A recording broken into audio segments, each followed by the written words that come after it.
Welcome back. We've come a long way, haven't we? We've traveled through ancient Egypt with Tep, explored the Pyramid of Commitment, and we dove into those 8 emotional drivers that really make teams work. Yeah, it's been quite a journey. But now comes the really important part. How do we take all of this ancient wisdom and make it work for our teams today? Right, because it's one thing to know about all these concepts, but actually putting them into practice, that's the real challenge. It's Right. kind of like having the plans for a pyramid, but never actually picking up a stone to build it, Exactly.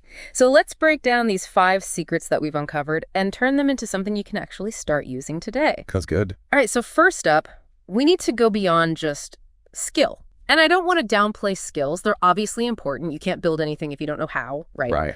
But skills are just the foundation. It's like, think back to when Tep was struggling in the beginning. His team had all the skills in the world, but they were missing something. Remember? Yeah, they had the wrong attitude. Exactly. Remember internal branding and internal customer service. Oh yeah, how could I forget the clover-fed beef? Right. It's about treating the people on your team the same way you treat your best customers.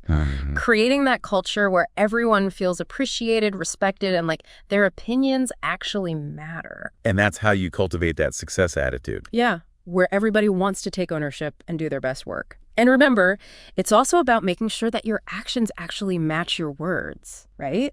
What you're doing internally needs to align with the values that you're putting out to the world. Absolutely. If you're not consistent, Yeah. people get confused and you lose their trust. Okay, so secret number 2 is all about understanding those 8 emotional drivers. The queen's wisdom. Exactly. Take the time to really understand what motivates each person on your team. Figure out what drives them, what makes them feel valued, recognized, what challenges them.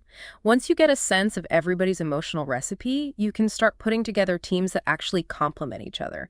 Teams where each person's strengths can really shine and where you're minimizing those potential conflicts. Like building a band, right? Yeah. You need all those different instruments working together. That's a great analogy. All right, secret number 3. This one is huge. You've got to find a cause. That shared purpose, that's where real passion and commitment comes from. You've got to help your team connect with something bigger than themselves. So what are you trying to achieve as a team? What difference are you trying to make in the world? When people feel like they're contributing to something meaningful, that's when you see that spark. Yeah, just like the pyramid builders. They weren't just stacking a bunch of rocks, they were creating monuments that would last for centuries. Symbols of strength and resilience for their entire nation. Powerful stuff. It really is. Okay, secret number 4. This one might seem obvious, but it's easy to forget. You've got to exceed expectations. Ah, the clover-fed beef strategy. You got it. It's about going above and beyond to show your team that you appreciate them. And it doesn't have to be something big, It can be small gestures, a surprise reward, opportunities for people to learn and grow. All those things create a culture where people feel valued and they want to give back. It makes them more loyal, too. Exactly. All right. And finally, secret number 5, and this one always throws people off a little.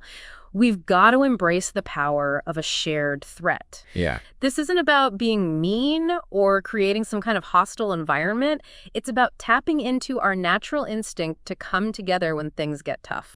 Okay. Think about it. Some of humanity's greatest achievements have happened when people came together to overcome a challenge. That's true. And the pyramids are the perfect example. Those were built by people who truly believed their work was vital to protecting their country. That shared threat, that's what kept them going. So how do we use this idea in our own teams? It's about being honest about the challenges you face, highlighting the obstacles, the competition, what's at stake if you don't succeed.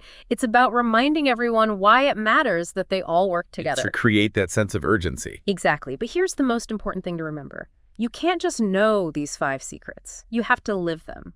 Be the example. Yeah, I agree with that. If you want your team to be excited about something, you need to be excited too. Exactly. If you want them to be committed, you have to be committed. Actions speak louder than words, right?